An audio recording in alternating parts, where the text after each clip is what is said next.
Ayo! Hello, Fantastics. It's Mr. Clintastic, and I am here with a Strixhaven limited review. Yesterday, I reviewed white and blue. You can catch that on my YouTube and my Facebook, Mr. Clintastic. And today we're going to move into the black colors. So without further ado, let's jump right in. First we have Arrogant Poet. It's a 2-drop, 1 generic, 1 black, human warlock. Whenever it attacks, you may pay 2 life. If you do, it gains flying until end of turn. Okay, it's a 2/1.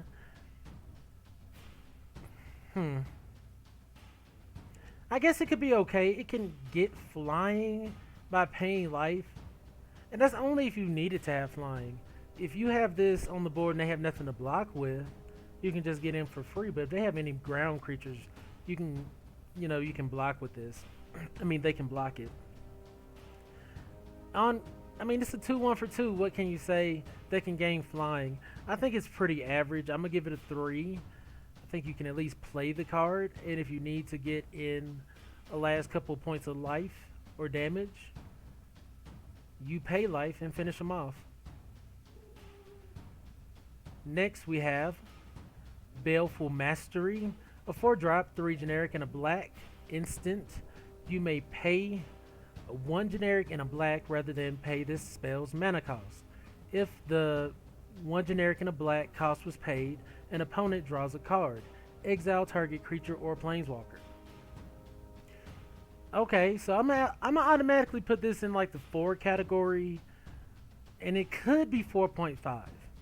And the reason I say that, it's an instant speed exile ability, and I'm already leaning towards white black really being powerful in this format. I like white black a lot, but we have a board wipe in white. In rare, it's not mythic or anything, and this is rare as well, and this exiles, and then we have the 3-drop in white that exiles tap creatures. So I think exile is going to be important, and I think that's very potent. How often are you going to let your opponent draw a card off this? Who knows? If it's an emergency, it might give you some value. Otherwise, you can just wait till you can pay 4 and then just exile the problem. So yeah, I'm giving this a 4 for now, and that could go up depending on the format.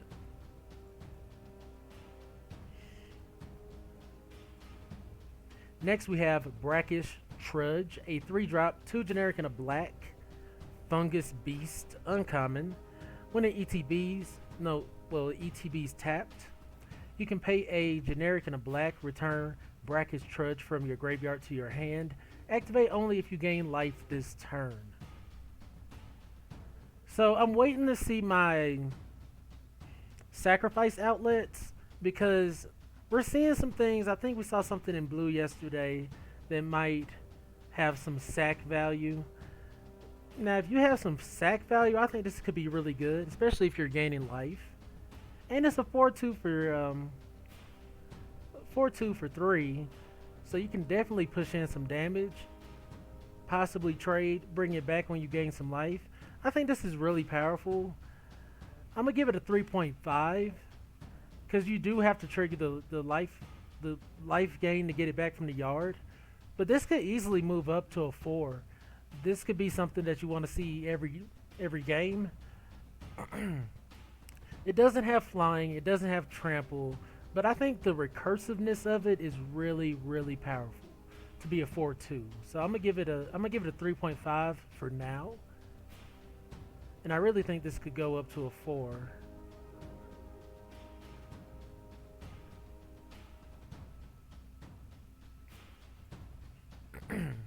Next we have Callous Blood Mage, 3-drop, 2 generic, and a black vampire warlock.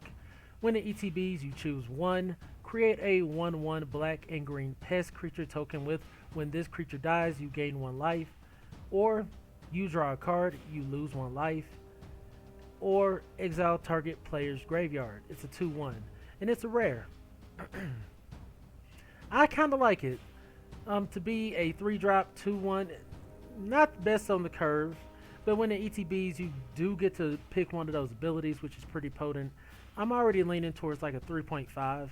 It's just really easy to deal with, but if you have a way to bounce this for value, you know, like I said, if there's graveyard interaction where you're sacking things off, bringing things back, I think that could be really powerful, and that could bump this up to a 4 as well. But right now I'm just going to keep it at 3.5. I think it's just a little bit above average. 3-drop 2/1 that potentially draws you a card. And I mean, what other cards do that, right? You have your 3-drop flyers in some formats that do that. Tome Raider, I think, 1/1 flyer that draws you a card. So, like I said, I think, you know, the versatility of this card is relevant. And for now, I'm just going to give this a 3.5.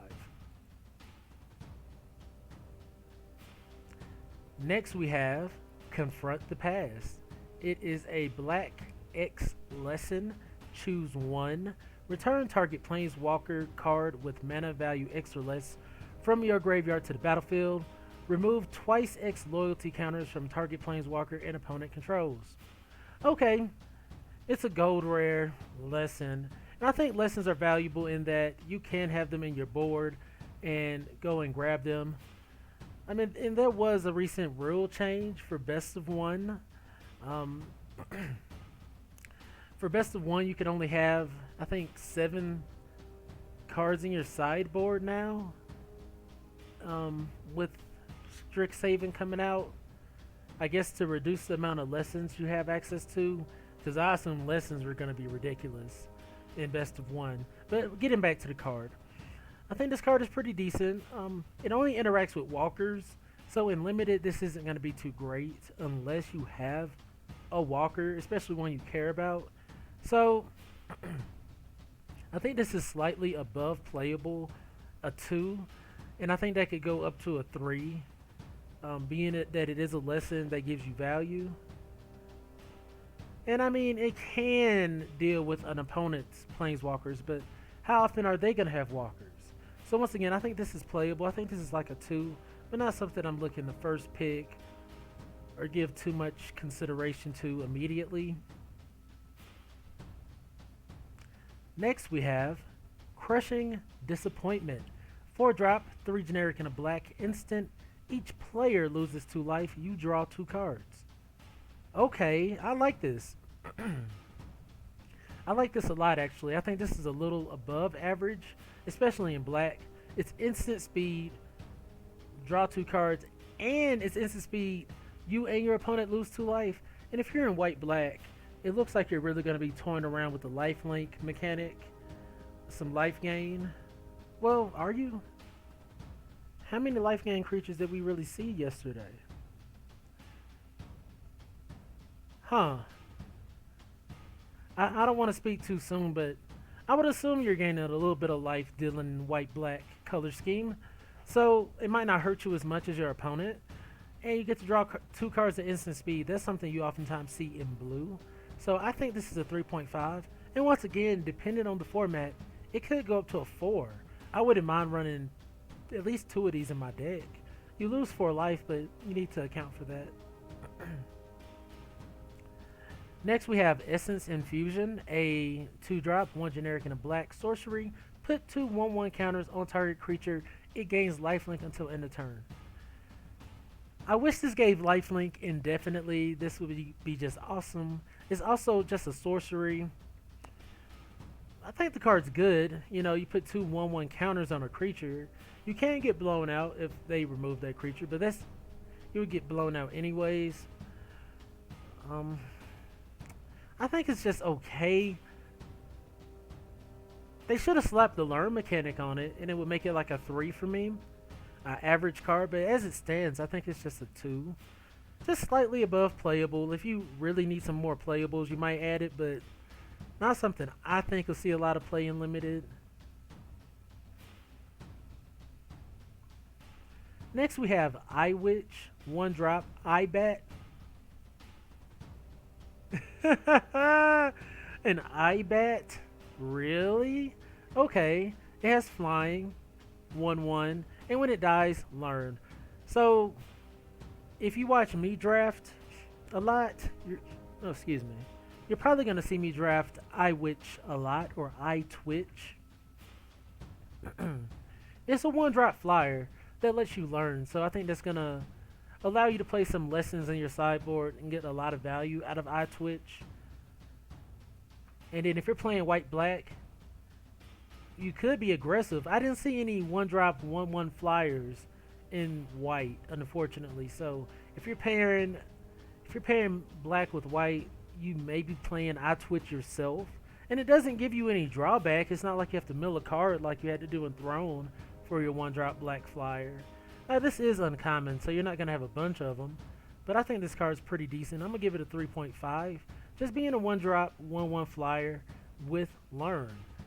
That's better than, I think, what was it, blue that had the 0/2 flyer?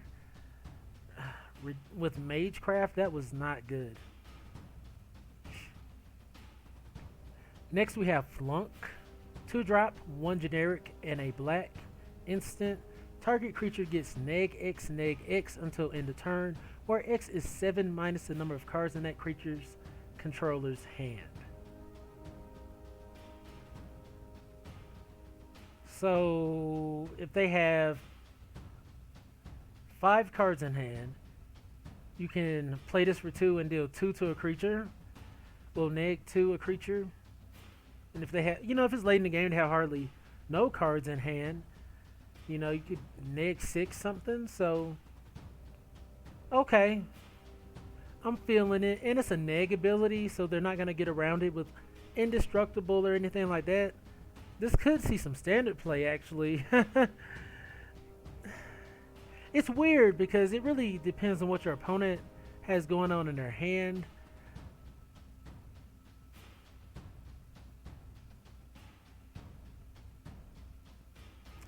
I'm going to give this a 3. I'm not sure if this is a 3.5 yet. Or higher. It might take out a little creature early. It might take out a big creature late. There's a lot of mites going on here. Yeah, you know what? I'm going to go on and give it a 3.5. I think it is slightly above average. It is going to deal with threats that you need to deal with. And if we're not going to have a lot of removal, this might just be necessary. It's just one of those you really have to be big brain with, in my opinion, and target the appropriate creatures with to get the maximum value. The artwork on here is really cool. Like, this is how I be feeling when I'm trying to learn how to video edit. Or like I'm writing articles for my other gig. Like, oh my goodness, what am I doing? But anyways, this is Go Blank. A 3-drop, 2 generic, and a black sorcery. Target player discards 2 cards, then exile all cards from that player's graveyard. This is another card I see seeing some standard play, actually. Like, there's a lot of graveyard shenanigans going on. And for 3 to make your opponent discard 2, so say on turn 1 you play like Duress or something, they discard a card. Turn 2 you play Croxa, your opponent discards a card. Next thing you know, you're playing Go Blank. That's 2 more cards. Crazy. In limited,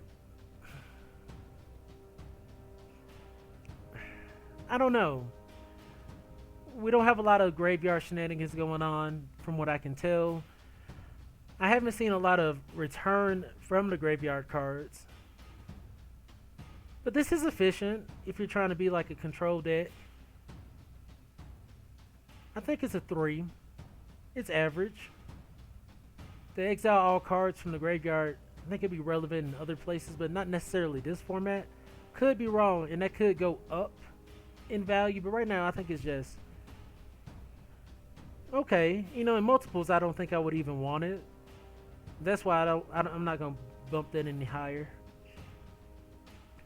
Next we have Hunt for Specimens. 2-drop, 1 generic, and a black.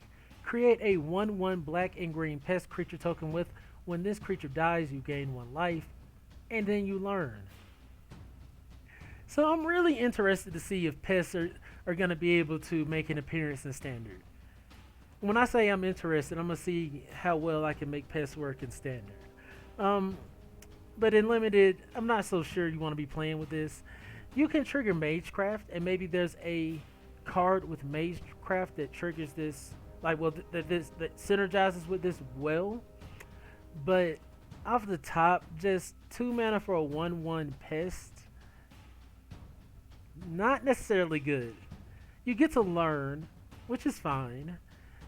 But what if you don't have good learn cards? I mean, lesson cards. Right now, I'm going to put this at like a 2. I really want to give it a 2.5 because it's something that I might try to play with. And once again, if there's some way I can recur this from the yard, get more value, or if there's a pest deck lurking in Limited, okay, this goes from a 2.5 to a 3. But right now, I'm just going to give it a 2.5, and that could drop to a 2, and it could be totally unplayable. But right now, I'm just going to give it a 2.5.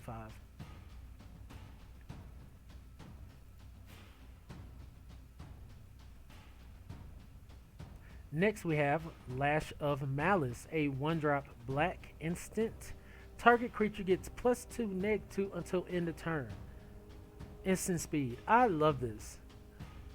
So the 2-drop that negged for 7 minus what was in your opponent's hand, it was really kind of hard to gauge that. I gave it a 3.5 because it's a little bit above average in that it does deal with threats early and late. So it varies. So it might even go up in value.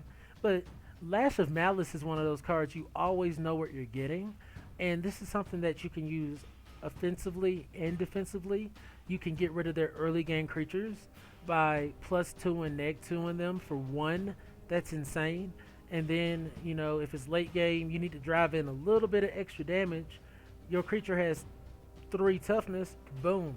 You're pumping it by 2. So I think this has a lot of versatility. I'm definitely going to give it a 3.5. Going to put it right there with the other card. And we're just going to see how it plays out in the format. I'd easily play 2 or 3 copies of this. This could go up to a highly playable card for me, like a 4. But we got to see kind of like how the format goes. Alright, next we have Leech Fanatic. 2-drop, 1 generic and a black. As long as it's your turn, Leech Fanatic has lifelink. Okay, so this is what you're gonna want to play. I'm gonna give this a 3.25. It's a 2-drop, 2/2 bear, so it's average. And it has lifelink on your turn, which makes it a little worse. If this was just a 2-drop, 2/2 lifelink, 3.5 easy. But only on your turn means it doesn't block well for you, and you're gonna have to try to be really offensive, which so far what we're seeing in white, I haven't made it to the green or red cards yet, but from what we're seeing in white black could be really aggressive. So they could have gave this Magecraft, right? It looked like they gave white all the Magecraft and maybe blue. But yeah, I like this card a lot. I'm gonna give it a 3.25. It's right above average, and something that if you're a black mage, you're definitely gonna want to run multiple copies, swing in, gain your life, do your shenanigans with Crushing Disappointment. All right, next we have Mage Hunter, a 4-drop, 3 generic and a black horror. Whenever an opponent casts or copies an instant or sorcery spell, they lose 1 life. It's a 3/4. Okay, Mage Hunter. I like the flavor. I like the flavor a lot. Uh-oh. So there's a lot of ways, well, I won't say a lot of ways, but there are ways to drain your opponents. This is one of them.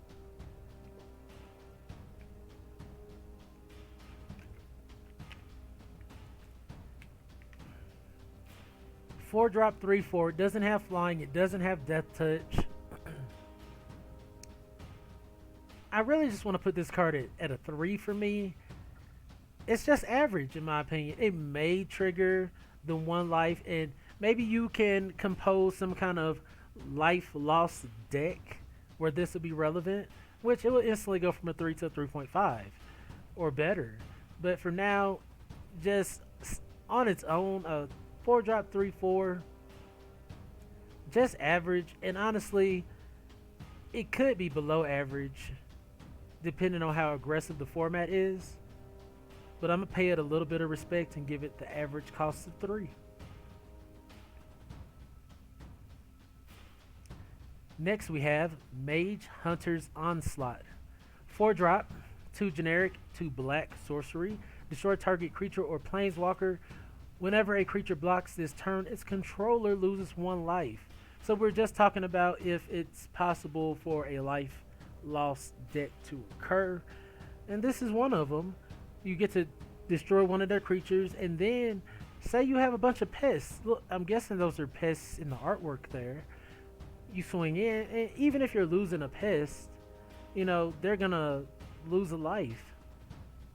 And I think you gain a life.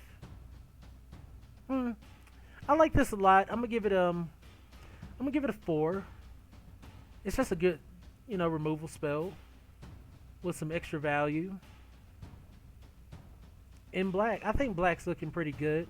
Black's certainly looking better than blue in my opinion. Next we have Necrotic Fumes. 3 drop, 1 generic, 2 black, lesson. As an additional cost to cast this spell, exile a creature you control, exile target creature or planeswalker. Okay, so you could exile a pest, you could exile any little something they enchanted, any little nothing you need, and for 3, exile a creature or planeswalker. Now for 3, this can happen. We've had 3 drops that destroy cards.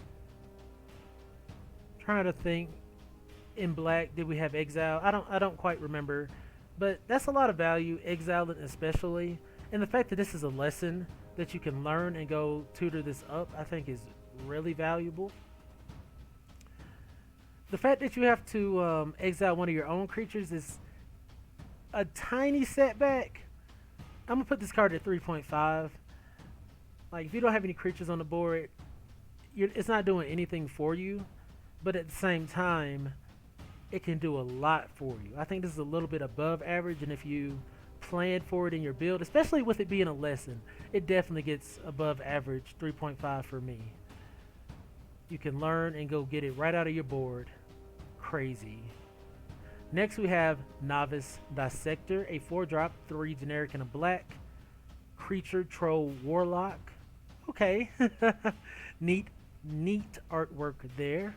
You can pay 1, sack another creature, put a 1/1 counter on target creature, activate only as a sorcery. It's a 3/3. A 4 drop 3/3. That gives you a sack outlet. Now, we haven't made it to red yet. So if red has ways to, like, cheap, efficient ways to gain control of creatures, this could be good. You could take their creature, swing in with their creature, get some value, and then sack it away. Otherwise, I think this is just okay. Not something I'm going to want to have multiples of, honestly. I'm going to give it a 3 out of respect. It's average. But it could go up to 3.25 or 3.5, depending on if we can get a sack deck going. But if the format is too aggressive, it's going to easily fall below 3.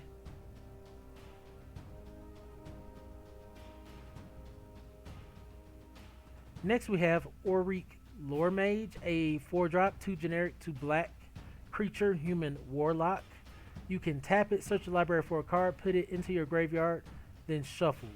If it's an instant or sorcery card, put a 1/1 lore counter on Orik Loremage. It's a 3/3.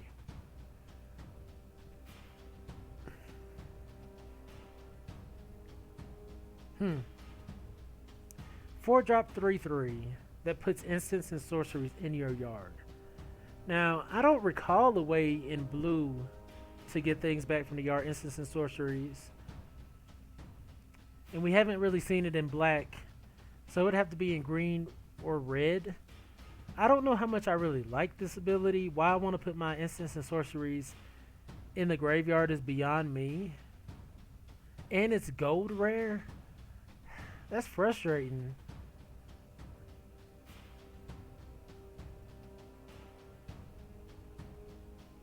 I think they kind of missed the mark on this card. This could have been cool. Like maybe you should have said like search your library for a instant and sorcery. Put one in your hand, one in the graveyard. Put a counter on it.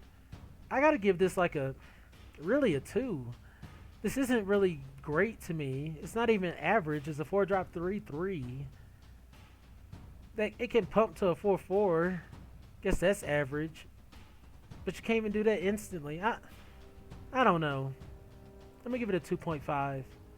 I think that's a little below average, especially to be a rare card. That's kind of disrespectful. Next we have Plum the Forbidden, a 2-drop, 1 generic, 1 black instant. As an additional cost to cast a spell, you may sacrifice 1 or more creatures. When you do, copy the spell for each creature sacrificed this way. You draw a card and you lose 1 life. I love this. Off the top, I really want to give this a 4. And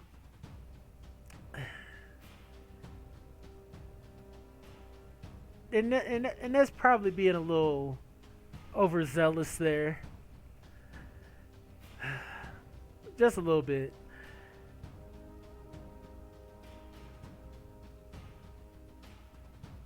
Sack a creature, draw a card, lose a life.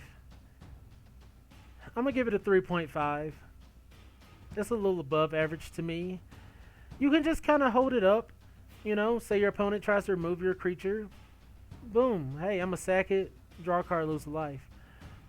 If you have another little chump on the board, without having to pay extra mana, you can just sack the little chump in addition and draw an extra card. I think that's really powerful. And you can do that across the board. So that's why I wanted to give this a 4 right off the top. I'm gonna give this a 3.75 actually. I don't think it's necessarily a 4, but I think this has a lot of potential, a lot of versatility. Or it could just, you know, make you lose the game. We shall see in the future.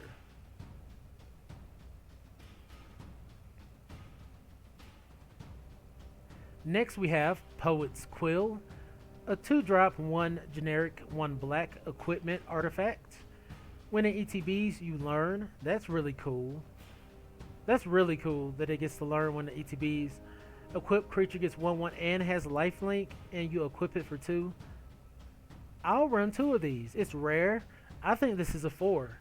In this format, I think this is a 4. There's a lot of life loss abilities in this format, and I think you're gonna want that back, especially in black. And I'm not seeing a lot of natural life linkers, so I think this is gonna be an easy pickup. You slap it on your flyer, your big creature, or whatever, and start getting a lot of value, and you get to learn with it. I think this is all around great. I'd probably run up to 3 copies in my deck, really. I'm gonna give this a 4.5 actually. Poet's Quill is really good. Not sure if we'll even see it in standard, but I don't know. I might be playing it. Poet's Quill is amazing. Alright. Ooh. Miss Angelina Jolie herself. Don't strike me, YouTube. It's Professor Onyx, a 6-drop, 4 generic, 2 black Planeswalker, Liliana. Has Magecraft. Whenever you cast or copy an instant or sorcery spell, each opponent loses 2 life. You gain 2 life. This is a 5. This is a 5 without anything else being said. +1, you lose 1 life. Look at the top 3 cards of your library. Put 1 in your hand, the rest in your graveyard. Okay, give you a little bit of card value. -3, each opponent sacks a creature with the greatest power among creatures that player controls. So I know this is a limited review, but this goes into Commander. Each opponent sacks a creature with the greatest power among creatures they control. Oh my goodness, that's powerful. And then -8, each opponent may discard a card. If they don't, they lose 3 life. Repeat this process 6 more times. A closer, yes. So I'm sure black mages are just rejoicing right now over Professor Onyx. 5 loyalty costs, great artwork, great design, great passive ability. This is pretty neat. Instant pick if you open it up in limited, and you definitely want to play around it. Throw yourself together a little lifelink, life lost deck, and call it a day. Slam dunk, Professor Onyx. Next we have Professor's Warning, a 1-drop instant. Choose 1, put a 1/1 counter on target creature, or target creature gains indestructible until end of turn.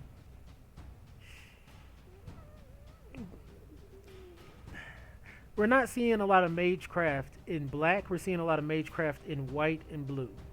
So this could maybe you can make a blue-black deck. I haven't really considered that yet because I wasn't really impressed with blue.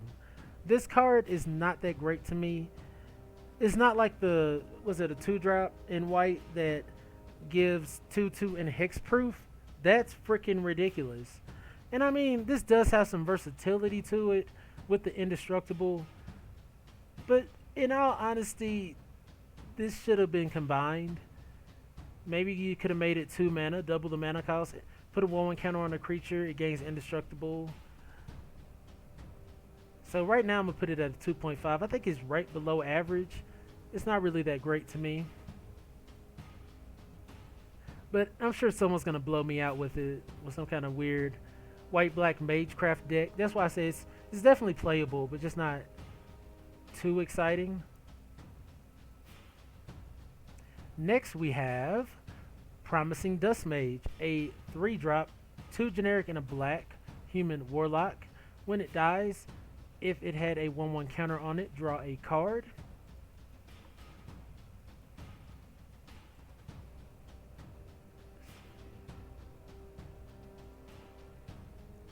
And it's a 2/3. Not too impressive. 3-drop, 2/3. When it dies, if it had a counter on it, draw a card. It could have just said when it died, draw a card. Like, these stipulations aren't impressive to me. I think this is a 2. You're not really going to want to run this unless you know you're running a counter deck. And even then, it seems like a lot of work in my opinion. I'm going to give it a 2. I think it is playable at least, but just above playable. Next we have Sedgemoor Witch, 3-drop, 2 generic and a black human warlock with menace. Also has ward, pay 3 life whenever this creature becomes the target of a spell or ability an opponent controls. Counter it unless that player pays 3 life. It also has Magecraft. Whenever you cast or copy an instant or sorcery spell, create a 1/1 black and green pest creature token with, when this creature dies, you gain a life. I'm giving this card a 4. Actually, I'm going to give the card a 4.5. There's just so much value, especially for limited, packed into this 3-drop card here. 3-drop, 3/2 with menace, so it can swing in fairly well. Whenever you cast or copy an instant or sorcery, create a token. Who knows how many instants of sorcery you're going to have, but with the learn ability, the learn mechanic, you'll be able to go get instants and sorcery out of your sideboard, which adds to the amount of instants and sorceries, sorceries that you will have access to. And it has ward, so it's not easily targeted by your opponent. This is great. If you see this is definitely a first pickable card. 4.5. It's not as good as Professor Onyx, or board wipe or whatnot, but it's a really good card.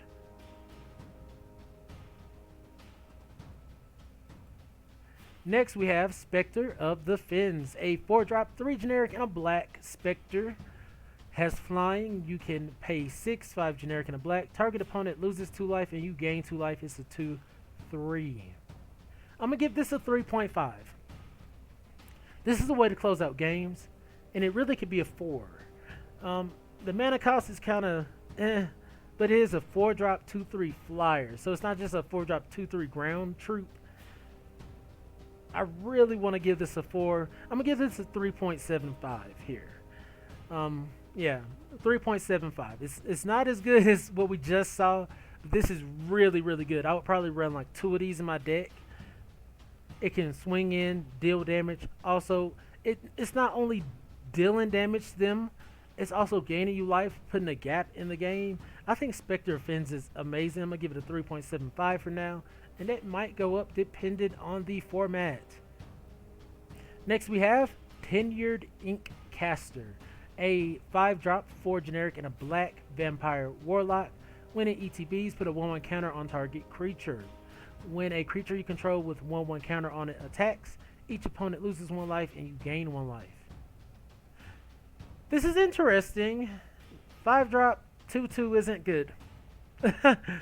Just throw that out there. 5-drop 2/2, and it's not even a flyer. It's not good. But it has game finishing potential. You compose your 1/1 counter deck, and you have counters on, let's say, 3 creatures. You slam this down. You can put a counter on another creature, or maybe one of your creatures that already got counters pumps it up. But either way, when you swing in, you're swinging in for 3 with your 3 creatures, and you're also draining them and gaining life. I'm gonna actually give this a 3.25. The stats are just horrible. They're absolutely atrocious. But I could see this actually slamming down and helping a black mage finish off a game. So I'm gonna give it a 3.25. Next we have Umbral Juke, a 3-drop, 2 generic, and a black instant. Choose 1. Target player sacks a creature or walker, or create a 2/1 white and black inkling creature token with flying. Okay, I like this card. Instant 3.5 for me. It's above average. 3-drop. They have to sack a creature or walker, so if the board is clear, we'll only have one of these items on there. It's dead. And if you don't need to do that, you can create a 2/1 flyer at instant speed. A 2/1 flyer instant speed. That's really valuable to me. I'm gonna give this a 3.75 actually. This is really nice in my opinion. Black's looking pretty powerful, and I think it's gonna pair really, really well with white so far. But I haven't got to red. Maybe red's gonna give blue the juice it needs to be valuable. But I'm gonna give Umbral Juke a 3.75. And next we have Unwilling Ingredient, a 1-drop frog with menace. You can pay 3, 2 generic and a black, exile Unwilling Ingredient from your graveyard. You draw a card and you lose 1 life. Huh. Interesting card to evaluate for sure. 1-drop, 1/1 with menace isn't horrible. With a added ability from the yard, I just don't like it. I just don't like it. 2 creatures blocks it, I'm sure, easily. Then you got to pay 3 to draw a card later. I'm gonna give this a 2.25. Maybe someone gets a couple of these, like Rakdos. We haven't seen red yet, so maybe black pairs well with red, giving this a lot more value. Actually, I'm just gonna give this a 2. I think this is just right above playable, if it's even playable. All right, that wraps up the black cards from Strixhaven, the mono black cards. Overall, I think there's a lot of power in black. You know, cards I like off the top: Baleful Mastery, I think that's first pickable. Crushing Disappointment, I think that's first pickable. Honestly, 2 cards, and you know, even though you're losing 2 life, your opponent's also losing 2 life. And if you compose your deck right, I think that could be really, really valuable. Flunk. I think Flunk's gonna see a lot of play. Lash of Malice. Oh yeah, that was good. Necrotic Fumes. Professor Onyx and Poet's Quill. Powerhouses right here. So yeah, I think Black has a lot of tools at their disposal. And you'll definitely see me playing Black as soon as the set is released. So yeah, I'm going to take a quick break and then I'm going to come back and we're going to start with the red spells. So you can stay tuned. If you enjoy my content, please be sure to like, follow, and subscribe to help my channel grow in the future. Also helps me have the confidence to continue to produce these kind of videos and whatnot. So yeah, I'll be right back.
Ayo! Hello, Fantastics. It's Mr. Clintastic, and I am back with a Strixhaven School of Mages limited set review. This set will focus only on limited in the context of draft and sealed. If constructed, or even commander comes up, I might mention it, but for the most part, I'm going to be grading these cards based on their playability in draft and sealed. I'll be grading them on a 1 through 5 scale, 1 being the worst, 5 being absolute bomb, pick it up immediately. So if you enjoy my content, please be sure to like, follow, and subscribe.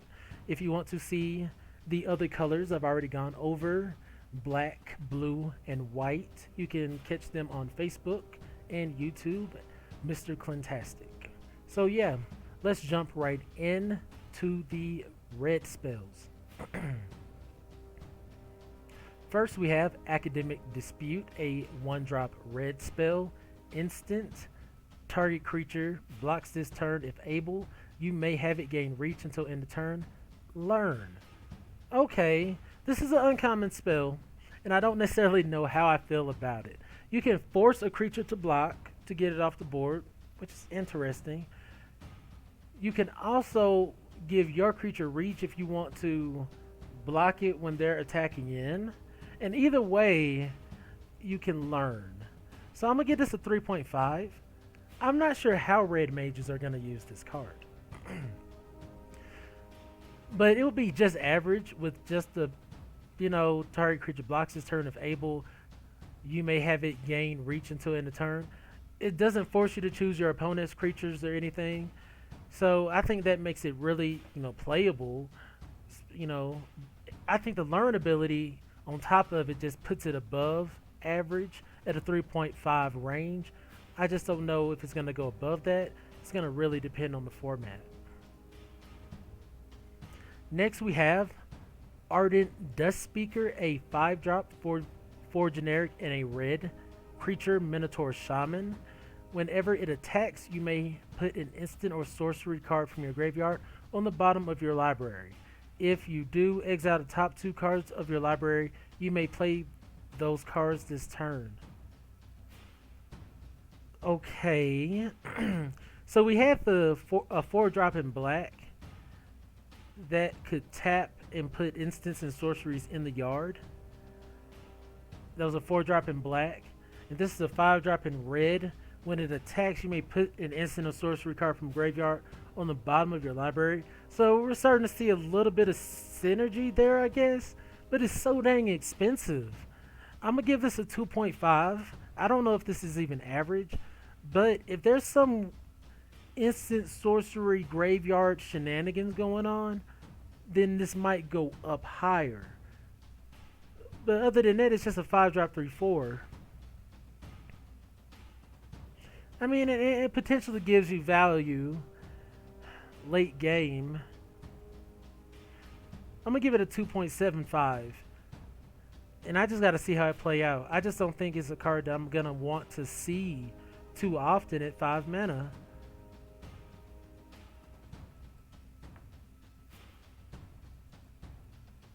Next we have Blood Age General. 2-drop, 1 generic, and a red Spirit Warrior. Tap. Attacking spirits get 1/0 until end of turn. It's 2/2. Okay. Serviceable. Especially if you compose the spirit deck. I'm going to give it a 3 though. I'm going to give it a 3.25. Because it can pump the whole squad. I really hate that it's tap itself. Maybe there's a way to give all your spirits vigilant. That would be cool. You give all your spirits vigilant, swing in, tap. It gets a pump too. But right now I think this is slightly above average. 2-drop, 2/2. Totally serviceable. And its ability puts it a little above the curve. So I'm going to give it a 3.25 for now. I'm sure I'll see it in some... I'm sure everyone's going to see it in some decks in limited.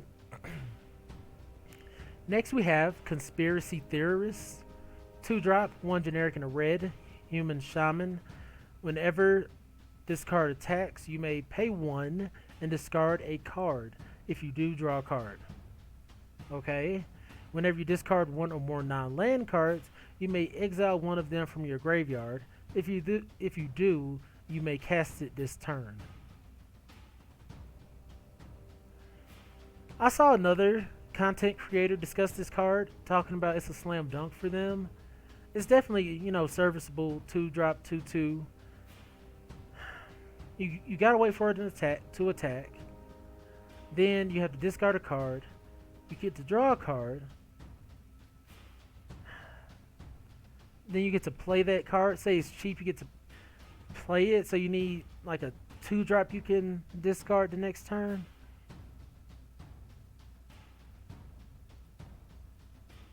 Why do I feel like I'm having to jump through so many hoops for a card? I'm going to give it a 3.5. It's definitely above the curve. And it could be a 3.75. This could start netting you value across the course of an entire game. I'm going to give it a 3.75. I can see red mages wanting to play conspiracy theorists. And I can see opponents really wanting to get rid of this card. It's just, if your opponents have ways to block this, you just lose value on it though. So maybe it should stay at a 3.5. Yeah, it's going to stay at 3.5. You'll need ways to pump it or make sure to keep your opponent's creatures off the board. Next we have Crackle with Power. It's a 5-drop. Well, 2 red XXX. Sorcery. Crackle with Power deals 5 times X damage to up to X targets. So you have 5 mana, and then you can deal 5 damage to 1 target. You have 8 mana, you deal 5 damage to 2 targets. You have 11 mana, you deal 5 damage to 3 targets. Say you have 14 mana, you're dealing 5 damage. Says that 5 targets? No, to 4 targets, you're winning. Because you could just deal 5 damage 4 times to your opponent. This is I'm gonna call this a 5, even in limited. Maybe you compose some kind of ramp deck. I don't know. How you win the game is on you. But having Crackle of Power gives you a way. I mean, it's only 2 red to fire off. My goodness. This is pretty dang ridiculous. You can deal, you know, you need a lot of mana, so it's a late game card, you know. But I would definitely be happy with 2 of them, and I would have to just play the card. I definitely think it's a 5. It can close out games. It can deal with big threats. It can deal with multiple threats. Crackle with Power is a bomb. Next we have Draconic Intervention, a 4-drop 2 generic 2 red sorcery. As an additional cost to cast a spell, exile an instant or sorcery card from your graveyard. Draconic Intervention deals X damage to each non-dragon creature where X is the exile card's mana value. If a creature dealt damage this way would die this turn, exile it instead. Exile Draconic Intervention. Okay. I'm going to give this a 5. Red is looking like it has a lot of damage going on. You know, you play this for 4. You exile your 3-drop, instant or sorcery from the yard. You're dealing 3 to all creatures. Or you play this for 4. You deal 4 to all creatures, exiling your 4-drop instant. And the longer the game goes on, say you have bigger instants and sorceries, this could gain you more and more value. I'm giving it a 5. I think it's just a great way to have another board wipe, and I think it would pair well with white. Right now, I think everything pairs well with white. White looks really powerful having those aggressive Magecraft creatures. You're probably going to need something like Draconic Intervention to deal with them. Next, we have Dragon's Approach. 3 drop, 2 generic, and a red sorcery. Dragon's Approach deals 3 damage to each opponent. You may exile Dragon's Approach and 4 cards named Dragon's Approach from your graveyard. If you do, search your library for a dragon creature card, put it onto the battlefield, and shuffle. A deck can have any number of cards named Dragon's Approach.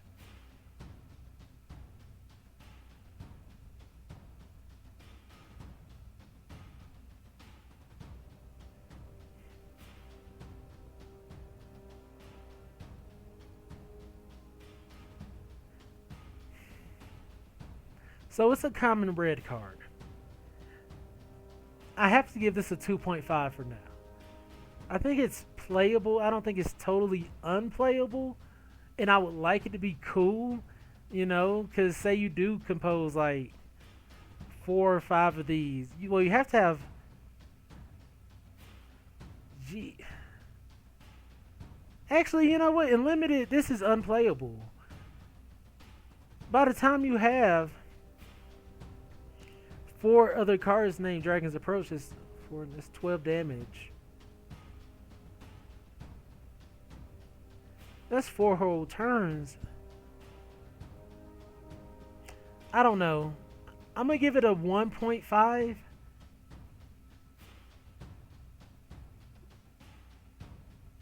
I'm rating it really low. I just don't know.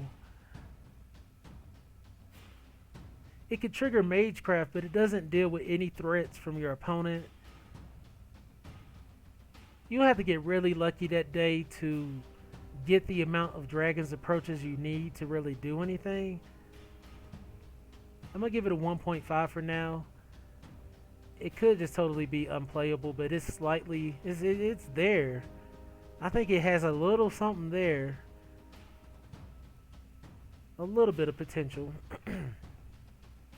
Next we have Efreet Flame Painter. A 4 drop, 3 generic, and a red creature, Efreet Shaman. What's a Efreet? What's an Efreet? Alright, double strike. Whenever it deals combat damage to a player, you may cast an instant or sorcery from your graveyard without paying its mana cost.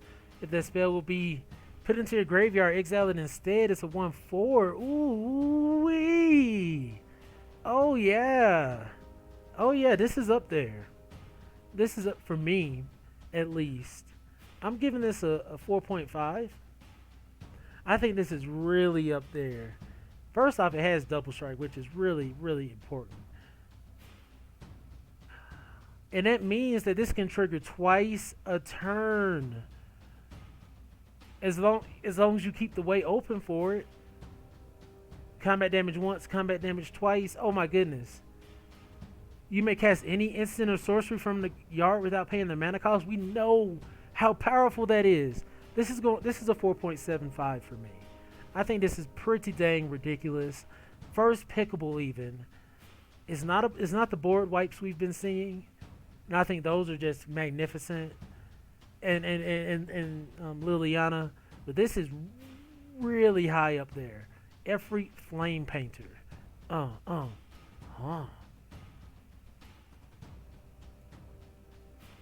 Let's go. Enthusiastic Study. 3 drop, 2 generic, and a red. Instant. Target creature gets 3+1 and gains trample until end of turn. Learn.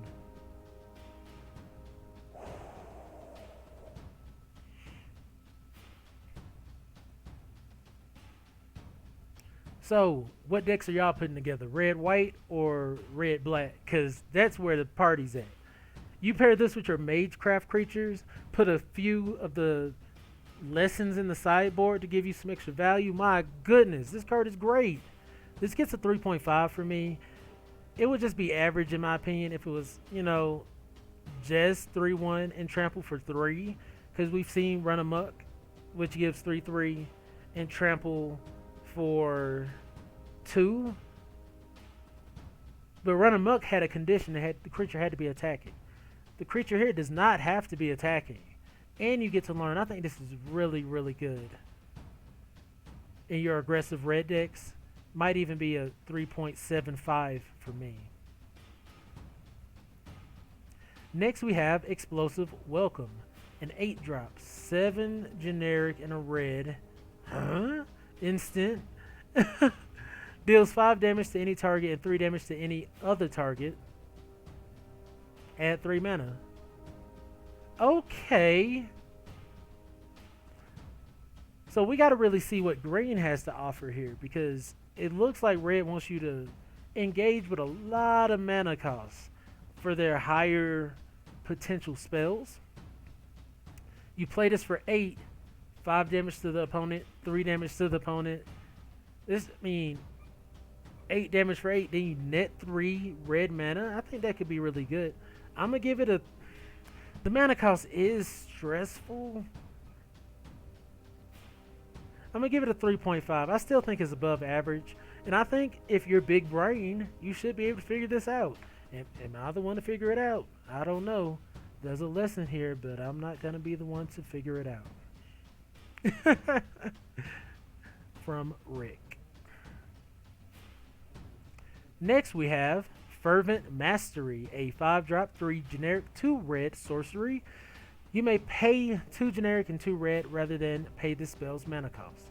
If the 2 generic, 2 red cost was paid, an opponent discards any number of cards, then draws that many cards.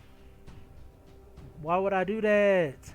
Search your library for up to 3 cards, put them into your hand, shuffle, then discard 3 cards at random. 0. This gets a 1. This is a 1. It's not playable. Why are they doing this? These rares are like, this is... Why? Search your library for up to 3 cards. Put them in your hand, shuffle, then discard 3 cards at random. Don't play this in limited. I don't even know how this is... I doubt this sees standard. And it's rare. There's going to be a lot of mixed signals in this set, because this is going to get passed. When people see how bad this is, they're going to be like, pass this. And people will be like, oh, red must be open. No, it's not. This is just bad. Don't get fooled. Fervent Mastery, a rare dud. God. Am I reading that wrong?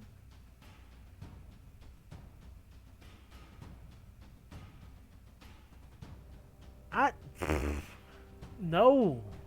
No, that's bad. Ugh. Next we have First Dev Class. 2-drop, 1 generic, 1 red, instant. Whenever a creature enters the battlefield under your control this turn, put a 1/1 counter on it and it gains haste until end of turn. Learn.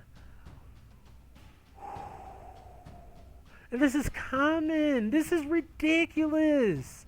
This is absolutely ridiculous. You play this.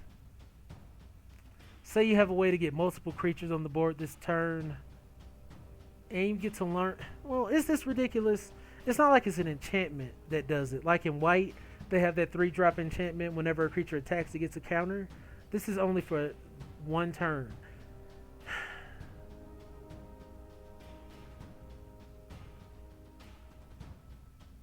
This is really weird, right? It's not like put 1/1 counter on all your creatures. It's whenever the creature ETBs. So you have to do it first and then play your creatures.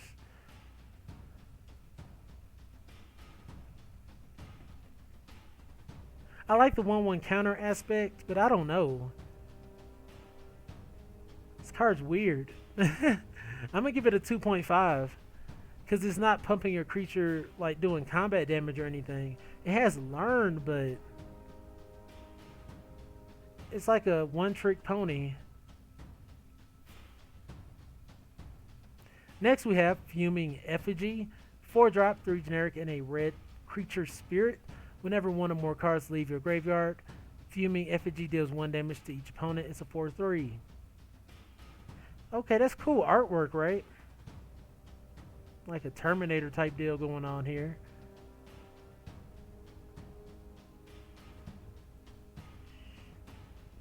Four-drop, 4/3, serviceable. I'm still going to just give it a 3. 4-drop, 4/3, totally playable. Its ability might come in handy every now and then, but I doubt it's like game breaking, like format shattering. Next we have Grinning Ignis. 3 drop, 2 generic and a red elemental. Pay a red, return Grinning Ignis to its owner's hand. Add 3 mana, 2 generic and a red. Activate only as a sorcery. Why? That card was reading so well. That card was reading so well, and then activate only as a sorcery. That's not what I want to do.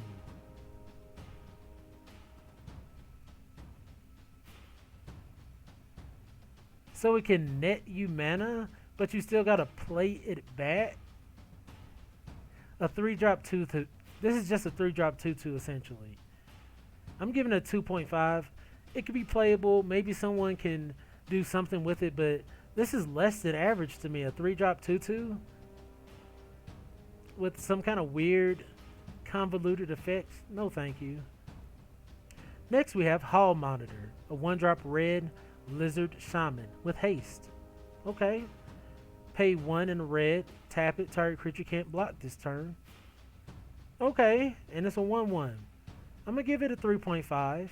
I think the haste ability is really powerful. If you're pairing it with white, I think it's gonna be really strong. Maybe even black. I doubt it though. And I could be wrong on it being a 3.5. It's just a 1/1, but it can get in, you can pump it, and then not only that, you can pay mana and then make it so a certain creature can't block on another turn later in the game. I think that gives it a little more mobility. You can even, like, late game, play this, tap 2 more mana, tap it, and try to close out a game. So I think it's pretty serviceable. I wouldn't first pick it, but I mean, like I said, depending on what you're trying to do that game, you could be in good shape with that card. Next we have Heated Debate. 3-drop, 2 generic, and a red instant. This spell can't be countered. Wow, this includes by the ward ability. That's potent. That's potent. Heated Debate deals 4 damage to target creature or planeswalker. Instant 4.5. There's not much debate there. Just a well-rounded card. Instant speed, can't be countered. And it deals with ward creatures. Instant 4.5. Next we have Igneous Inspiration, a 3-drop, 2 generic, and a red. Igneous Inspiration deals 3 damage to any target. It's a sorcery. Yeah. Igneous Inspiration deals 3 damage to any target, and you get to learn. I think this is a 3.5 as well. Maybe even a 4 because it has learn attached to it. Wish it was instant speed, but it deals damage to any target, and you get to learn. Definite 3.5 for me. Maybe even a 4 depending on the format. I think that's going to really make some changes there. Next we have Illuminate History, a 4-drop, 2 generic, 2 red, sorcery lesson. Discard any number of cards, then draw that many cards. Then if there are 7 or more cards in your graveyard, create a 3/2 red and white spirit creature token. Okay. Okay. This is a great card to look up, to learn, and find late in the game. You can hold your lands, discard them, and then not only are you getting value off the draw, you're making a creature. I'm definitely giving this a 4. Especially just being in the sideboard, chilling, waiting for you to come get it. I like it. I like it a lot. You learn, go get this, you discard cards, draw that many cards, and then potentially make a 3/2 red and white spirit token. I can't complain. Next we have Illustrious Historian. It is a 2-drop, 1 generic, 1 red human shaman. Pay 5, exile Illustrious Historian from your graveyard. Create a tapped 3/2 red and white creature token. 2-drop, 2/1. Okay. 3.5. Simply because it's a... it's not even really a bear, right? Because it's 1 toughness.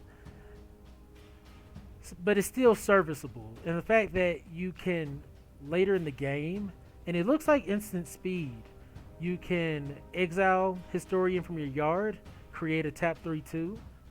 I think this is a 3.5 all day. Easy to play early, trades, and then gives you value later. Thank you. Next we have Mascot Interception.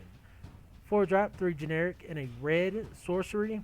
This spell costs 3 less to cast if it targets a creature token. I noticed that a little bit, that they're saying certain things about tokens.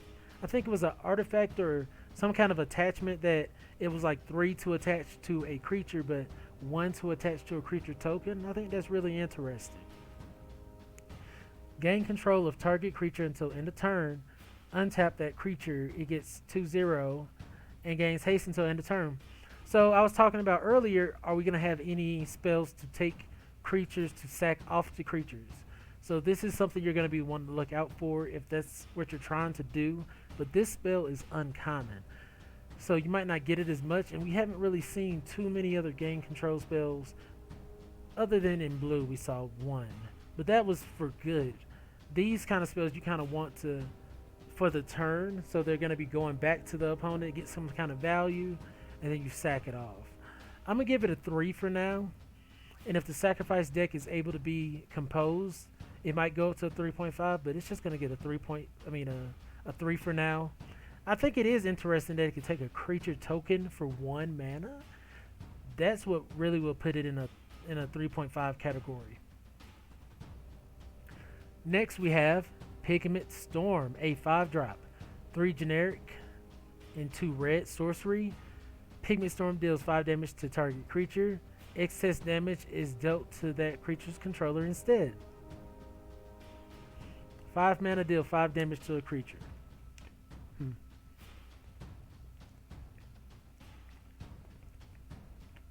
I'm going to give this card a 2. We've seen just too many other value spells.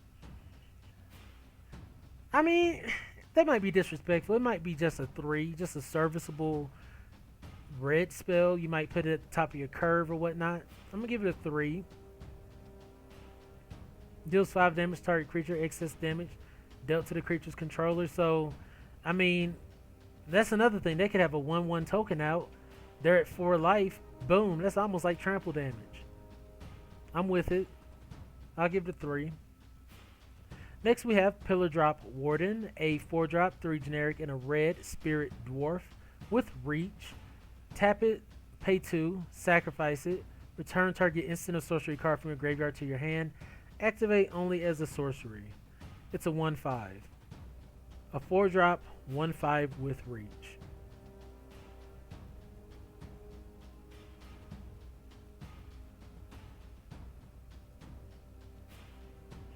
I'm not personally feeling it.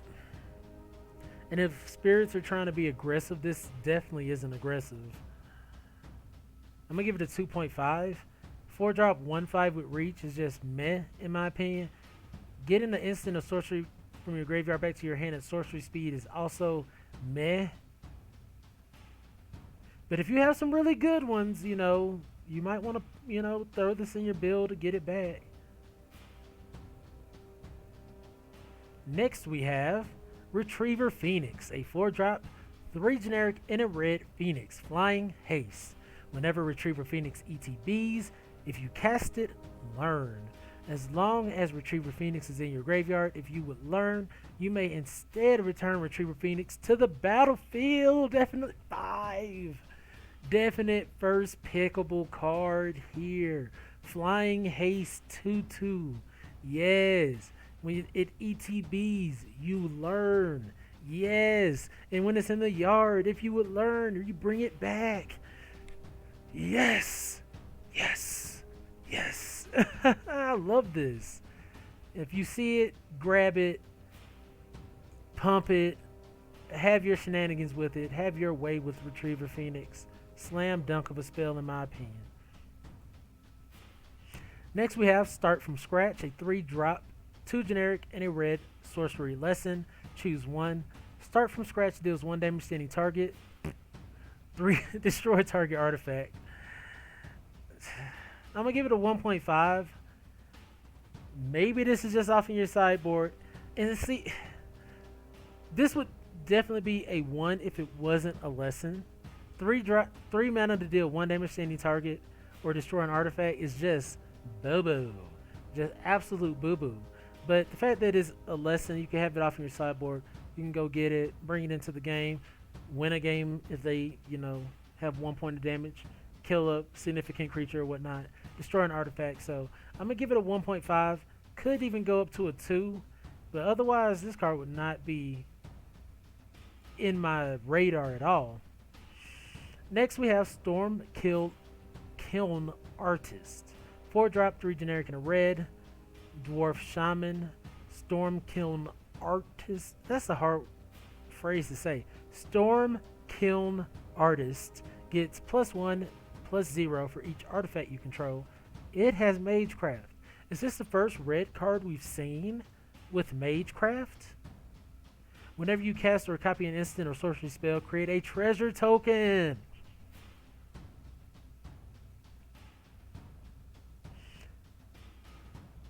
I'm giving this card a 4.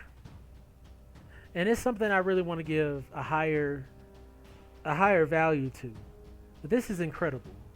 You play this, it's a 4-drop 2/2, meh.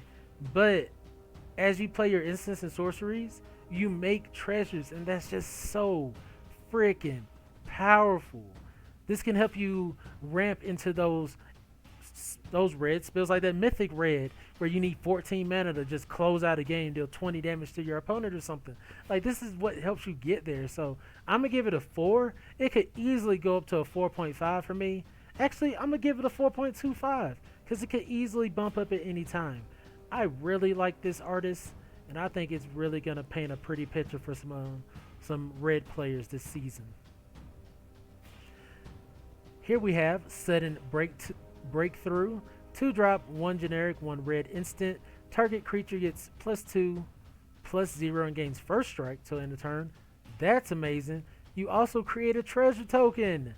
Wow! They're giving red, white, and red, black aggro the sauce, the juice, the gas, the gusto. Like, my goodness. This is definitely a 3.5. I'll run 2 or 3 of these in my aggro deck. Especially just netting the treasure off of it, giving it 2/0 and first strike is ridiculous. By the end of it, your opponent's not going to have any creatures on the board to even block your creatures with, and you're just going to finish out the game. Yikes. That's crazy. I'm going to actually get at a 3.75. Next, we have Tome Shredder. 3-drop, 2 generic and a red. Wolf. Haste. Okay. You can tap it, exile an instant or sorcery card from your graveyard, put a 1/1 counter on Tome Shredder. It's a 2/2.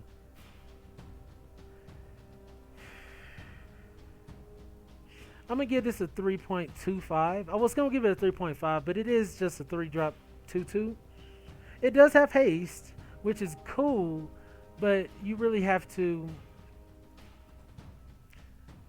eat the instants and sorceries in your yard once per turn to get any value off attacking with this. So it could be higher up, but its ability is not what I want. I would rather that just say pay 1 instead of tap it. You'll have to give your creature vigilance to really get some value off this, and I'm not sure how we'll do that just yet. Well, with that white enchantment, you attack with it, right? Put a 1/1 counter on it, right? Then it untaps from the enchantment, right? Then you tap it, exile instant or sorcery. All right. We're seeing it. And next we have Twin Scroll Shaman. 3-drop, 2 generic and a red, 1/2 with double strike.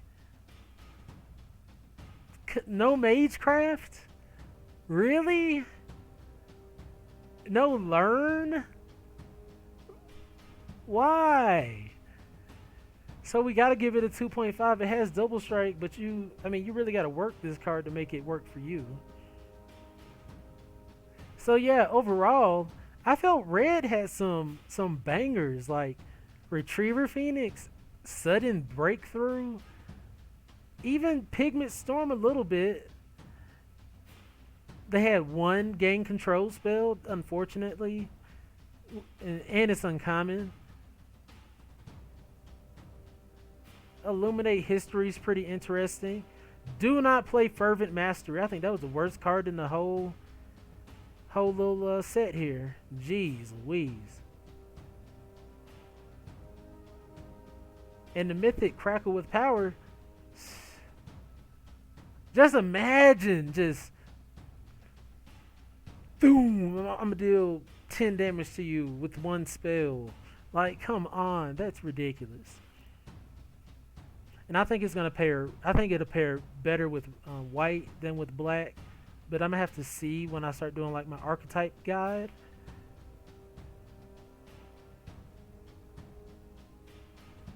And yeah, so if you enjoy this kind of content, please be sure to like, follow, and subscribe to help my channel grow in the future.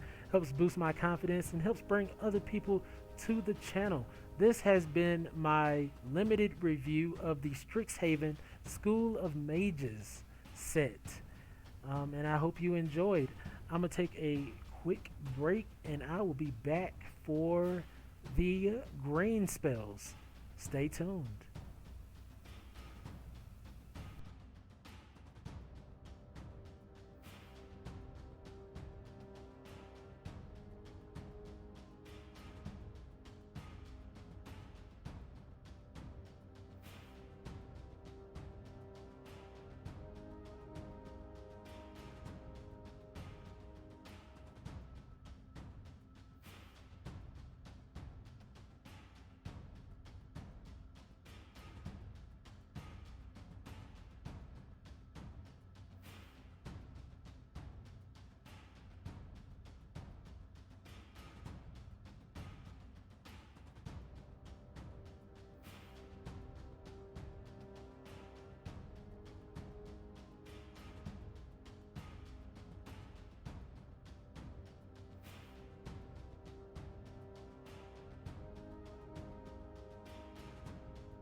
All right. Hello, Fantastics. It's Mr. Clintastic here with a Strixhaven School of Mages limited review. Yeah. This set will. Jeez, I need to start that over. I'm going to cut that out. I can do that because, editing. So, yeah. Let's try that again. Take two. See, we're doing this live.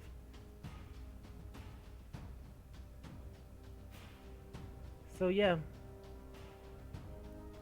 Hello Fantastics, it's Mr. Clintastic here with a Strixhaven School of Mages limited review where we'll be focusing on the green cards.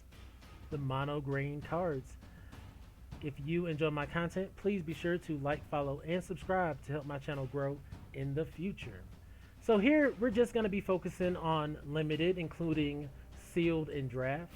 If something stands out for constructed, I might mention it, or maybe even commander, but this is mostly going to focus on sealed and draft. So yeah, I'm going to be giving a grade on between 1 through 5, 1 being the worst, 5 being the best, on playability and whatnot, and that's going to be dependent on the card by itself, not really the card in the context of what might work with it and whatnot, but really just the card in its own little bubble.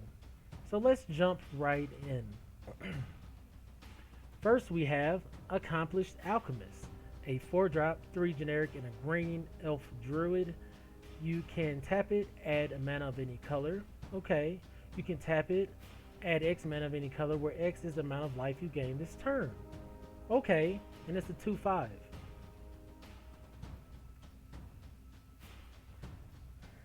Kind of late to be ramping, right? A 4 mana ramper. I mean, if you're trying to play those big spells in red that we were seeing before, this could potentially help. 4-drop 2/5. Couldn't have made it a 3/5 for the kicks. Is this going to help you win the game? I don't know. Overall, this card is just average to me. Playable, but it's not game breaking. I'm going to give it a 3. Next, we have Basic Conjuration. Excuse me. We have Basic Conjuration, the 3-drop, 1 generic, 2 green. It's a sorcery lesson. Look at the top 6 cards of your library. You may reveal a creature card from among them and put into your hand. Put the rest on the bottom of your library in a random order. You gain 3 life.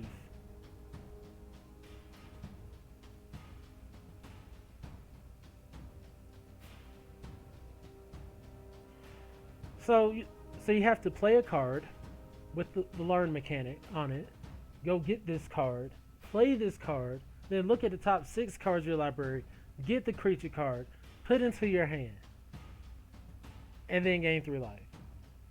That's a little too much for me, even for it being a lesson. I'm gonna give it a 2 point. I'm gonna give it a 2, really.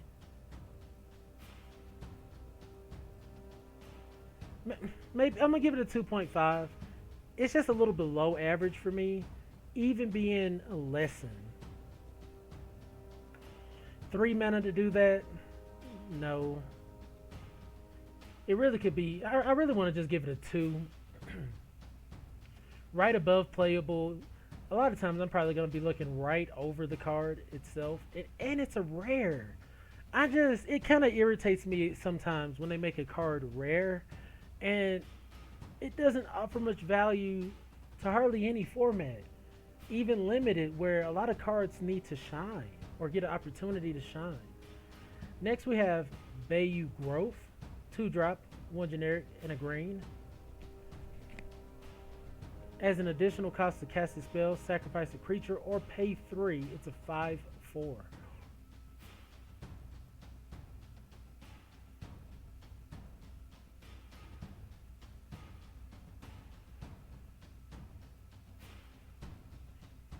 Okay, this is a 4.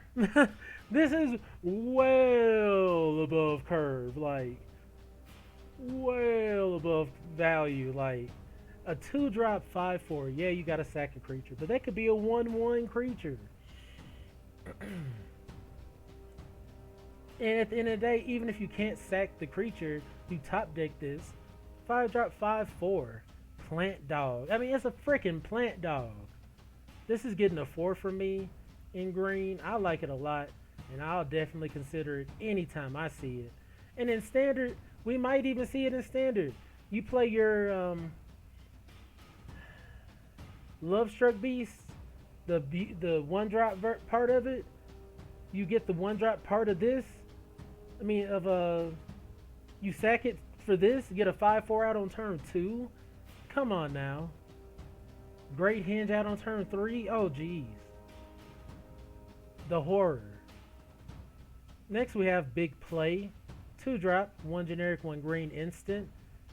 Did I even grade that card? Oh, yeah, I said it was a 4. Big Play. 2-drop, 1 generic, and a green instant. Target creature gets 2/2 and gains reach until end of turn. Put a 1/1 counter on it. Okay. Everything about that got better and better. 2/2, gains reach, and you can put a counter on it. That's total of 3 for 2 mana. I'm definitely giving this. I'm giving this a 3.75. Green is showing up. Green is really showing up so far. I mean, I think we had like 1 bust. Well, no. These 2 cards were just okay. But yeah, I'm going to give Big Play a 3.75. It's something you'll definitely want to play. I'll run multiple copies of it because not only is it pumping your creature, it's putting a counter on it at the end of the day, and that's always valuable. Next we have Bookworm, an 8-drop. 7 generic and a green worm with trample. Okay. Heavy mana cost with trample. When it ETBs, you gain 3 life and draw a card.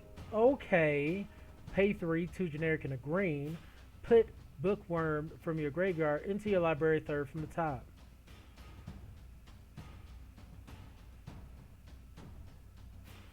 Interesting. I'm giving this a 3.5. It's really freaking big. Like you'll have to try to ramp into it, and I don't know if we're gonna have the ramp pieces required. And I still think that white black or white red or red black are gonna have the tools necessary to aggro out some big pieces like this. So I'm really just gonna give this a 3.25. I love the recursive power, but I'm not gonna run 3 of these in my deck, right? I'm only gonna run 1, maybe 2, because it just costs too much. So I'm gonna give it a 3.25. I think it's a little bit above curve, but it's still pretty dang expensive. Next we have Charge Through, a 1-drop in green. Target creature gains trample until end of turn, draw a card.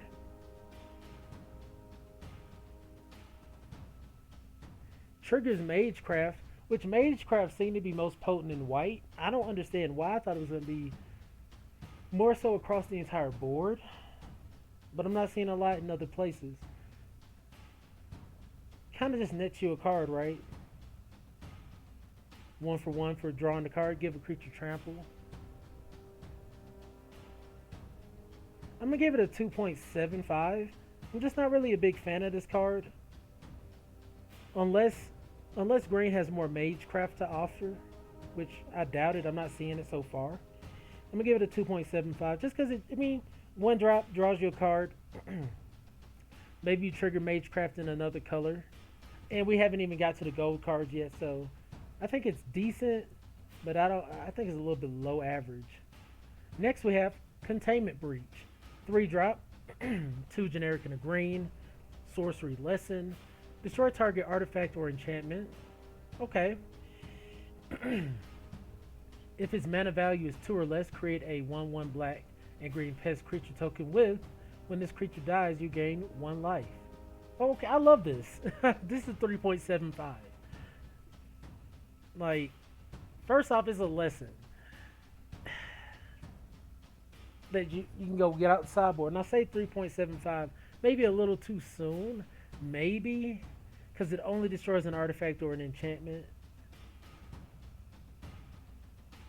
So the first copy is going to be important, but the next one, I'm just going to give it a 3.5. I'm going to tone it down just a bit. It's above average though, because it's a lesson you can just go grab out the sideboard when you learn, and then if the enchantment is 2 or less, it gives you a creature. I think this is a really good card, but I'm not going to want to have 3 or 4 of these. I'm only going to want 1, maybe 2, depending on the format. Next we have Devouring Tendrils. 2-drop, 1 generic, 1 green. Sorcery. Target creature you control deals damage equal to its power to target creature or planeswalker you don't control. When the permanent you don't control dies this turn, you gain 2 life.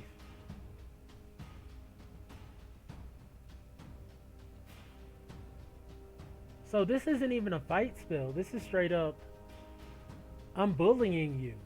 My damage is being dealt to you. That's really good. I'm going to give this a 3.5.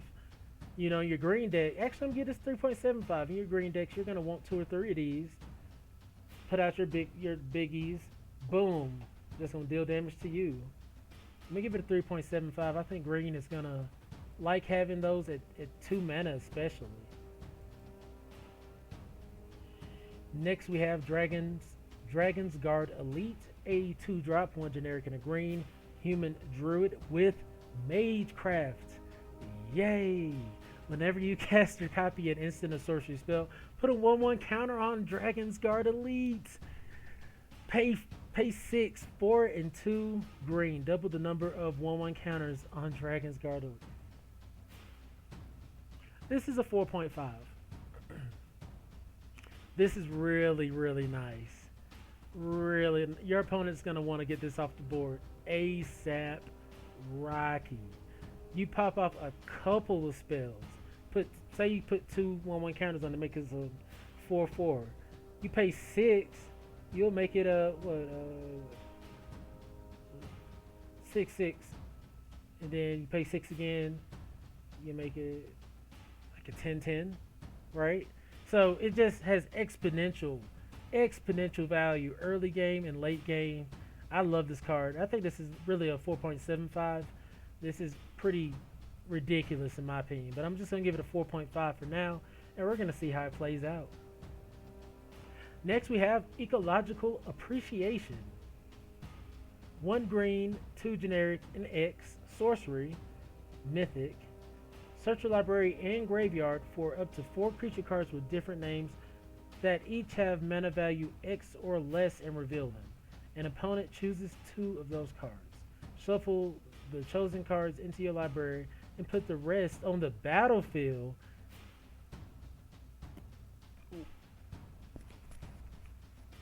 What? Exile Ecological Appreciation.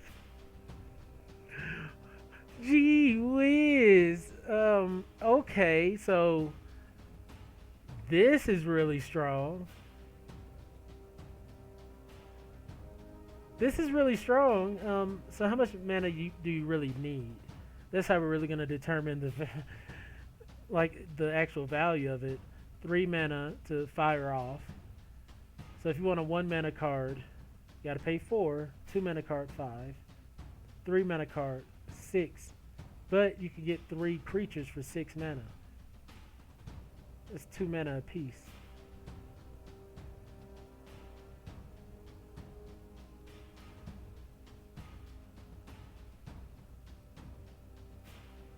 I'm going to give this a 3.5. Actually, yeah, because it's not something, in my opinion, I'm going to want multiple copies of, even if I could get them.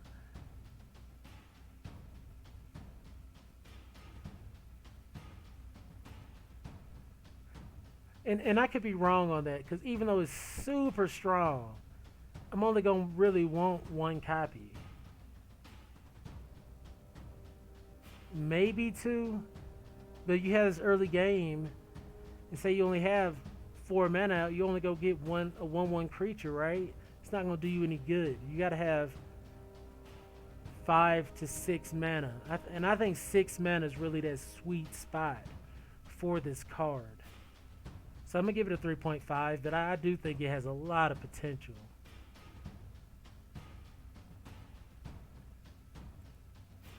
Emergent Sequence, a 2-drop, 1 generic and a green sorcery. Search your library for a basic land card, put it on the battlefield tapped. Shuffle. That land becomes a 0/0 green and blue fractal creature that's still a land.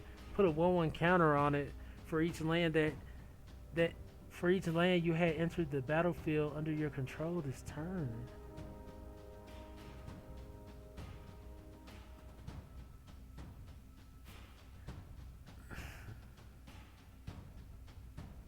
I like the fact that it ramps.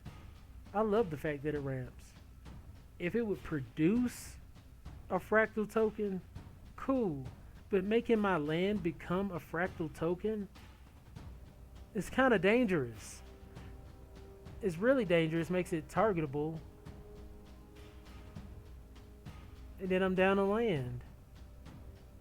I think this is average.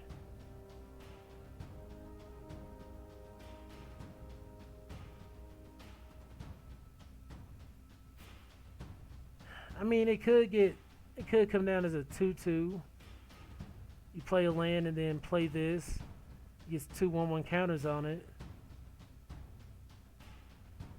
I'm gonna give it a 3.25. I'll let it be a little above average. It has a interesting effect. I just don't know how much I like it. But I'm not gonna disrespect it and just make it average. It's a little above average. And it's probably even higher than 3.25. But we'll just have to wait and see. Next we have Exponential Growth. 2 green, 2 generic. Until end of turn, double target creature's power X times. So let's see. We'll start with a 1/1. And you have a 4 mana card. You double it once for 4 mana. So it's 2. Double it twice for 6 mana. So it's 4. You double it 3 times for 8 mana.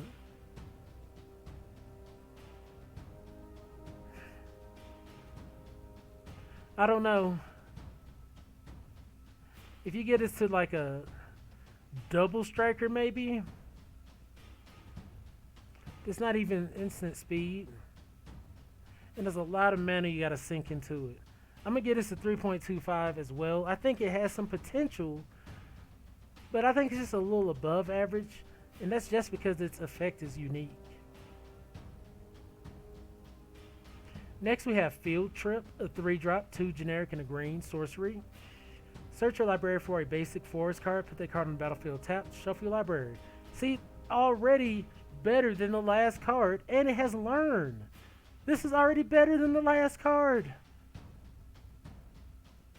Well, can't say that. It only gets forests, but it lets you learn, and it's a mana more expensive. I'm gonna have to put this in the same category of 3.25. I'm gonna have to just see how these really play out. And they have really interesting effects that are a little costly. Like ramping for 3 isn't the worst thing in the world. We do have Cultivate. Ramping with a learn effect attached to it I think is great, but this is only searching for a basic forest, which you got to keep in mind as well. They might not be such a concern, but it's still slightly a concern. So I'm going to give it a 3.25, and it could easily bump up. I don't see it going down at all. Next we have Fortifying Drought, a 1-drop in green, instant, you gain 2 life. Target creature gets +X until end of turn, where X is the amount of life you gain this turn. So 1-drop +2/+2, which is already great. And then if you gain more life, this could be a game finisher. This legit could be a game finisher. You got a flyer that's swinging in for, you know, one damage, for instance, your eye twitch or whatever it's called in black. You pump it, make it a 3/3, and say you gain other life this turn, 2/3 life, we'll say 3. It's swinging in for 6 all of a sudden off of 1 mana. I'm gonna give this a 3.75. I think this is pretty potent. Fortifying Drought, I think green's really gonna love seeing that, and I would definitely run multiple copies in my deck. Next we have Gnarled Professor, 4 drop, 2 generic, 2 green, Treefolk Druid with Trample. When it ETBs, learn it's a 5/4. Yes, yes, yes. This is a definite 4. A 4 drop, 5/4. That's already delicious with Trample. Scrumdiddlyumptious. This is actually going to get a 4.25. This gets better and better the more I look at it. ETBs, you learn. So, say you can bounce it or something. You get that ability again. I think that's where learn's really going to shine, is if you get to learn multiple times off the same card, for instance. I think that'd be crazy, but this card's really good in my opinion. It's giving you value all around. They're going to have to take it out. It's trampling over chumps and whatnot. You might be able to pump it, whatnot. I love it. 4.25. Let's go. Next we have Honor Troll. Pun intended. Honor Troll. 3 drop, 2 generic and a green Troll Druid with Vigilance. Relevance. So freaking relevant. If you would gain life, you gain that much life +1 instead. Only +1? Really? Honor Troll gets 2/1 as long as you have 25 more life. So it could be a 3 drop 4/4. Which with Vigilance. I'm going to give it a 3.5. This is definitely above curve. Decent card. It nets you a little bit more life, like on your instances of life gain. I think it's better than average. It's okay. And I think Vigilance is very relevant, so I'm going to give it a 3.5. Next we have Carok Wrangler. 5 drop, 4 generic and a green Elf Druid with Magecraft. Okay.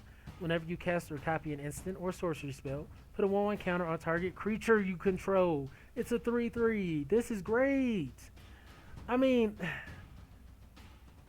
I gotta give it a 3.25 off of the mana cost. It's a 5 drop 3/3. But you get this off and you start playing your instants and sorceries, you could start putting counters everywhere. I think it's a little bit above average. I'm gonna give it a 3.25, but I don't think it's good enough to just be like, let me pick this up every time I see it. Just maybe like 1-2 copies. It really just needs more power. Like that 5/4 for 4. That's some power. That's some juice. Next we have Leyline Invocation, a 6 drop, 5 generic, and a green sorcery. Create a 0/0 green and blue fractal creature token. Put X 1/1 counters on it, where X is the number of lands you control. For 6? I'm gonna make a 6/6 for 6.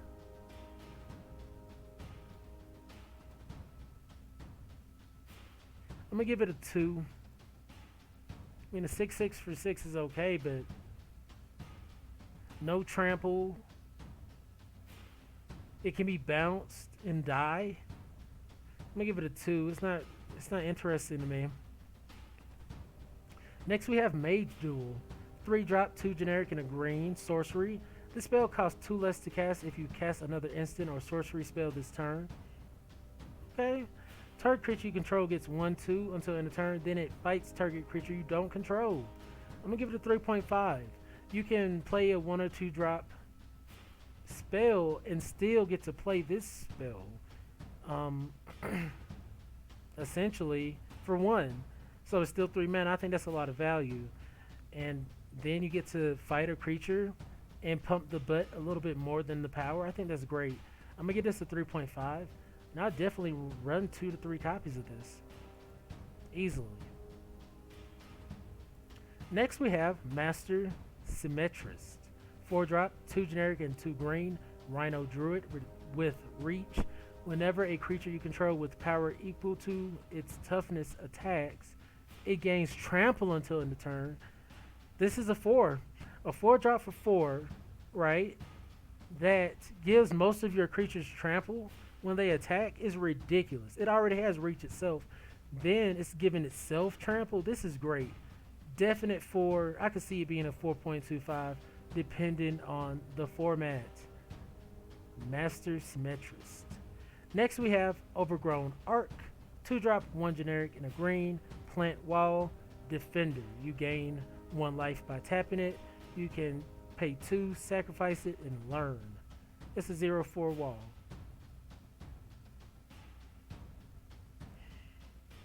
I'm going to give this a 3.25. I think it's a little above average because there's a lot of significant, if you gain life this turn or as much life as you gain this turn type deals. And then it has the sacrifice ability to go pick up learn a lesson whenever you need to for 2. It's going to block early. The only thing it doesn't have is reach. So I think it's 3.25. It's above curve, and I think you'll want to play a few copies if you're in that deck. Next, Professor of Zoomancy. A 4-drop 3 generic and a green bear druid. Whenever Professor of Zoomancy ETBs, create a 1/1 black and green pest creature token with. Whenever this creature dies, you gain 1 life. It's a 4/3. So a 4/3 for 4, already average. And I think its ability, being an ETB, is pretty potent too. I'm going to give this a 3.25 as well. You know, it's okay. I'll run a few copies of it, I suppose, because it's building my board along with another creature. And it has some pretty decent stats attached to it.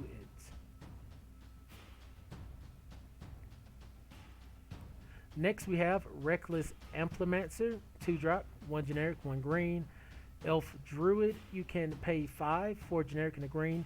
Double Reckless Amplimancer's power and toughness until end of turn.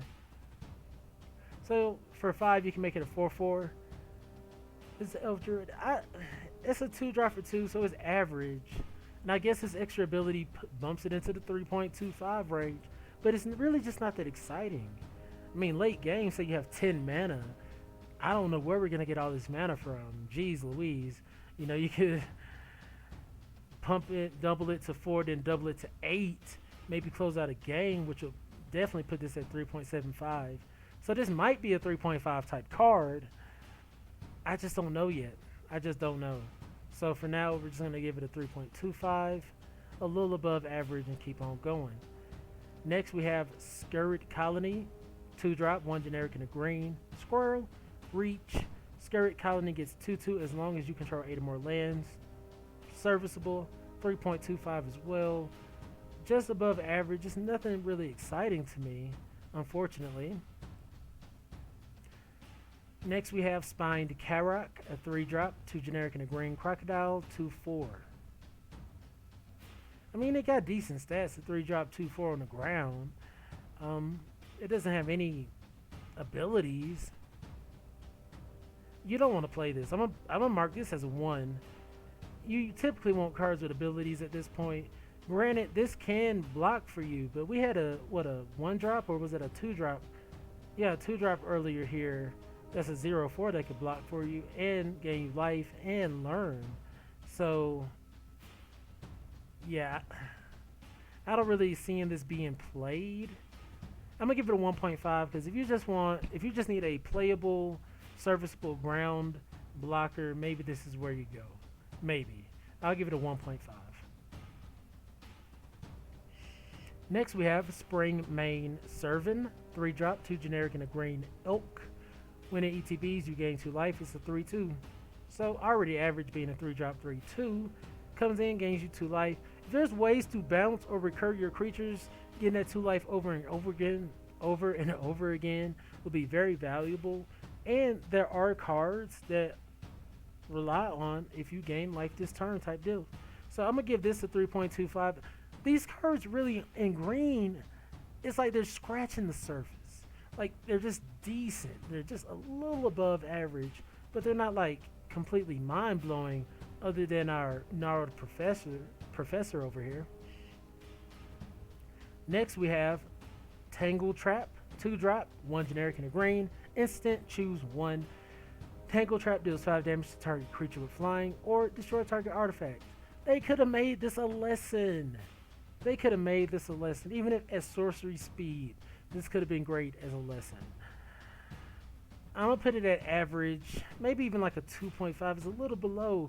You're not always going to have a flyer to blow up or an artifact. And I'm not going to run multiple copies.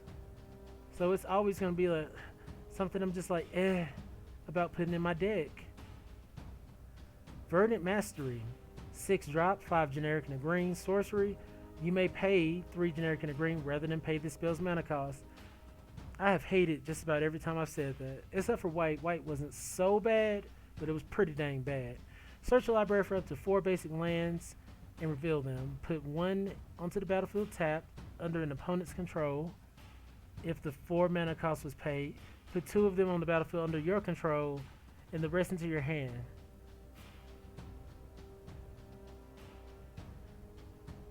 So you pay 6. So alright, so wait a second.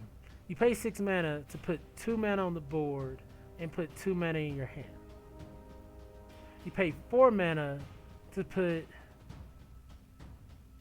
2 mana on the board, 1 mana on the board for your opponent, and then put 1 in your hand. I don't know how much I want to give my opponent any value. It ramps you by 2, ramps them by 1, and you had to pay the cost to be the boss. 1, don't play that.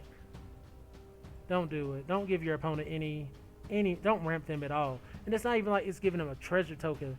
It's giving them way better than a treasure token. Okay. Alright. So it looks like that wraps up the green portion of the mono green cards. Mono green has some things in it. But still, so far, white is looking very potent. And I think red is a follow-up, maybe black. I'm going to have to look back over them again. But that's going to wrap up the green portion of the set review. If you enjoy this kind of content, please be sure to like, follow, and subscribe to help my channel grow in the future. Help boost my confidence and show me that I am appreciated. Next time when I'm back, I'll be going over the, what do they call them? The MDFCs, Modal Double Face cards. And we'll probably go right into the gold cards with that as well. So stay tuned. And that's probably going to be another stream for that, because that's a lot of multicolored cards, and I don't think I'm going to go over all of those today. So that's going to wrap it up for now. Hope you enjoyed. Please be sure to follow me on Instagram, Facebook, Twitter, YouTube. You know the deal. As always, you guys are fantastic. My name is Mr. Clintastic, and I'll see you guys next time.